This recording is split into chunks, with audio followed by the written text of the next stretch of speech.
تبسي صدر الدجاج الفيليه مع الخضار. المواد اللي أحتاجها، هذا عندي صدر دجاج فيليه نقعته مي وخل، أولا حتى يفك لأنه هو جامد، وبعدين حتى تطلع الزفرة ويصير طعمه أطيب. الخضار اللي أحتاجها عندي بصل، ثوم، فلفل أخضر، طماطة، بوتيتا، مع الرز المبهر. والكثير منكم يسأل طريقة عمل الرز المبهر، اليوم راح نتبع كل الخطوات حتى تتعلمون الطريقة مالته. نقطع الخضار مكعبات، بعدها نقطع صدر الدجاج إلى مكعبات أيضا. ملاحظة مهمة لتقطيع البطاطا أو البوتيتا، لما تتقشر أو نقطعها لازم نخليها بالمي حتى ما تتأكسد أولا، وبعدين حتى نوخر أكثر كمية النشا من عندها. نقطع البطاطا بهذا الحجم مكعبات.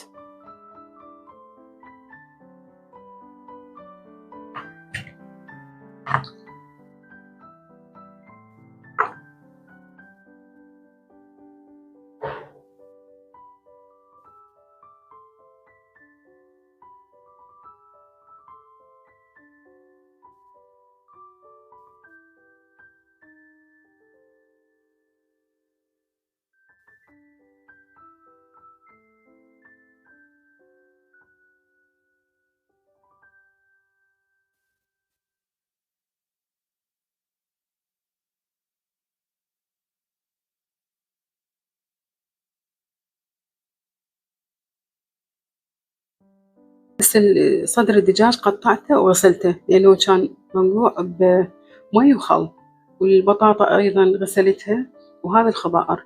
هسه أخلط كل المكونات ونخلي الخلطة اللي احنا نريدها.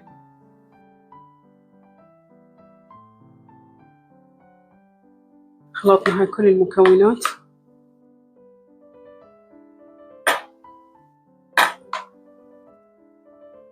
نحضر التتبيلة والخلطة اللي نحتاجها. أولا عندنا ملعقة كبيرة من معجون الطماطة، حامض الليمون عندنا،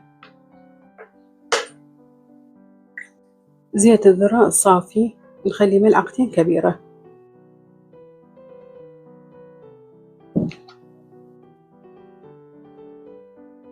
كزبرة مطحونة نخلي، بابريكا ملعقة كبيرة،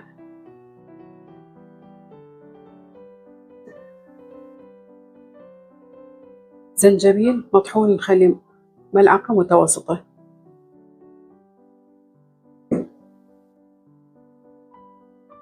فلفل أسود رشة، ماجي نخلي ملعقة كبيرة، ونص ملعقة متوسطة ملح لأنه الماجي هو بملح. نخلط المكونات.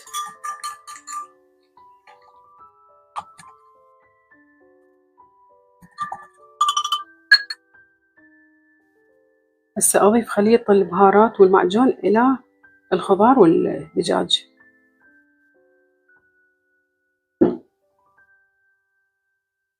فرغته بقالب الشوي بعد ما خلطته جيدا الخضار ويا صدر الدجاج ويا التتبيلة اللي سويناها. نغلفها أولا بورق الزبدة، بس نبلل ورق الزبدة ونغلف بيه البايركس مالتنا. ورق الزبدة أبلله لأنه ينطي بخار للخضار والدجاج حتى يستوي أكثر. وآخر شي نغلف بورق الألمنيوم. هسه ندخل الفرن على أعلى درجة حرارة تقريبا من ساعة إلى ساعة ونص يستوي. هسه نحضر الرز المبهر. هاي عندنا 3 أكواب من الرز البسمتي الحبة الطويلة منقوع، ونخلي له ملعقة أكل ملح حتى يحافظ على حجم حبة الرز. هسه غسلته وصفيته لأنه حتى يطلع النشا أكثر شي من الرز. نصف كوب نخلي من زيت الطبخ. بهارات صحيحة نخليها، دارسين وكزبرة وفلفل أسود، وخليت قطعتين ماجي وقرنفل وكمون باودر. أحمس البهارات حتى تعطينا نكهة أطيب قبل لا أخلي الرز.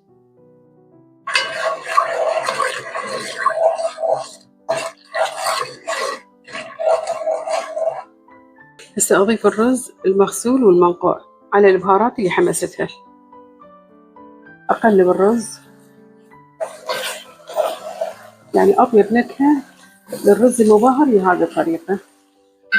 راح ياخذ لون البهارات، أضيف له ملح قليل، ملح أخليه أنا مخليه ماجي، أو أتأكد بعد ما يستوي أتأكد إذا يحتاج ملح أضيف له.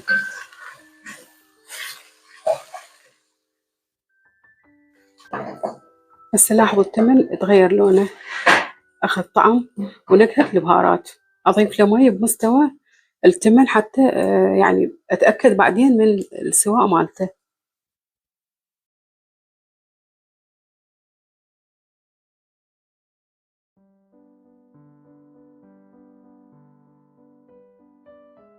بدأ ينشف المي مالته، خليه على أقل درجة حرارة وجواء الحديدة حتى يتهدر على راحته.